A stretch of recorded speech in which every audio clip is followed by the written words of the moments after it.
Action! Hi, I'm Wisnu Kumoro and welcome back to my channel. And this is Vivo V19 and let's talk about it.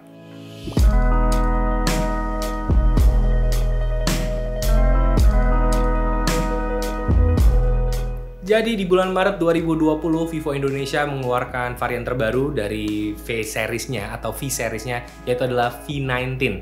Kenapa baru keluar di bulan Maret 2020? Ada yang bilang nih karena efek dari Corona, tapi menurut gua ini bukan karena itu, tapi karena memang perencanaan dari Vivo, karena masalah stoknya pun akan aman, soalnya Vivo punya pabrik di Indonesia.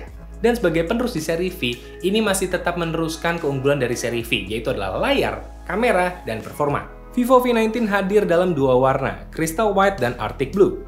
Bodinya bermaterial plastik dengan bobot 176 gram. Ukurannya juga relatif umum untuk digenggam, ergonomis dan relatif mudah untuk dipakai dengan satu tangan, tapi memang lebih nyaman jika pakai dua tangan. Desainnya kali ini lebih kekinian dengan bentuk layout kamera belakang seperti ini, sesuai dengan tren smartphone di 2020. Untuk layarnya berukuran 6,44 inci, tipe layarnya adalah Super AMOLED dan beresolusi Full HD+. Dan layarnya ini diberi nama oleh Vivo Ultra O Screen. Dengan desain punch hole kamera terkecil di industri saat ini, yaitu adalah berukuran 2,98 mm. Dan selayaknya Super AMOLED, produksi warnanya bagus, warna hitamnya juga bisa ditampilkan dengan gelap yang pas. Di atas kertas, layar ini diklaim memiliki gamut warna DCI P3 100%. Namun karena gue nggak ada alat untuk mengujinya, gue percaya aja. Karena memang warna yang ditampilkan bagus. Lalu dari sisi kameranya, total ada 5 kamera. Satu kamera depan 32 megapiksel, kemudian untuk kamera belakang ada 48 megapiksel AI quad kamera. Konfigurasinya agak familiar ya? Ya, konfigurasi kayak gini memang pernah dipakai oleh Vivo. Ya, kenapa dipakai lagi? Mungkin karena memang bagus hasilnya. Kalian bisa lihat sendiri.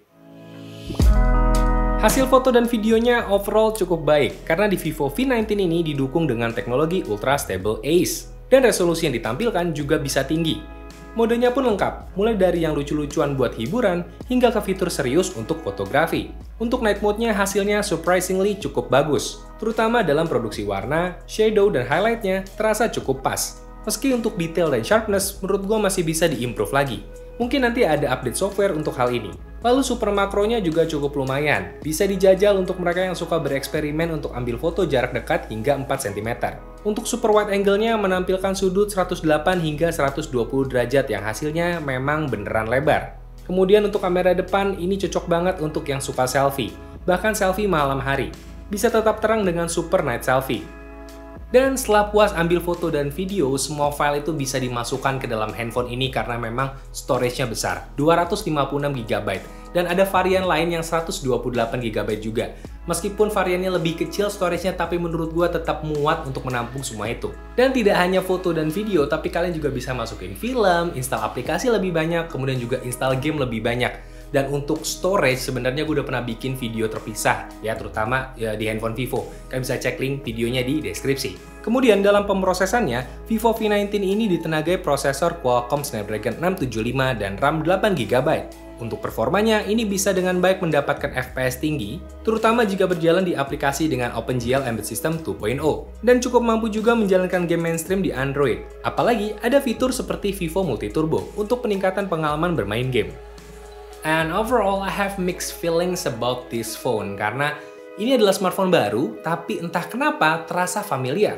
Sebagai sebuah smartphone baru, ini menurut gue tidak ada hal yang benar-benar baru secara signifikan. Paling layout kamera belakangnya yang berubah seperti ini dan ya, warnanya.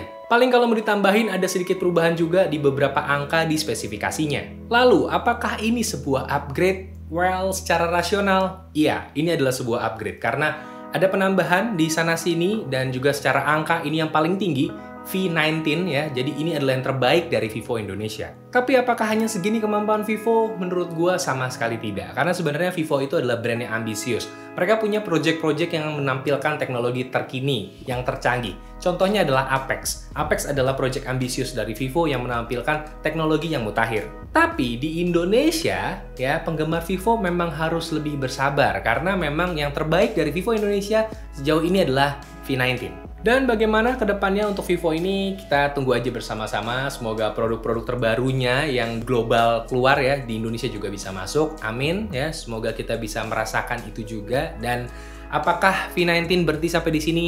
Enggak, karena gue sudah menyiapkan beberapa video juga tentang V19, tentang pengoptimalan yang seperti apa, jadi tungguin aja di channel gue. Dan sekian video kali ini. Kalau kalian suka dengan videonya, silahkan like dan subscribe. Dan kalau kalian suka banget, silahkan di-share ke teman-teman kalian. Question of the day untuk video kali ini adalah apa yang ingin kalian lihat dari V19 ini? Kalau gue bikin reviewnya, apa yang pengen dites dari V19 ini? Silahkan tulis di bagian komen. Dan Wisnu Kumoro pamit. Dadah!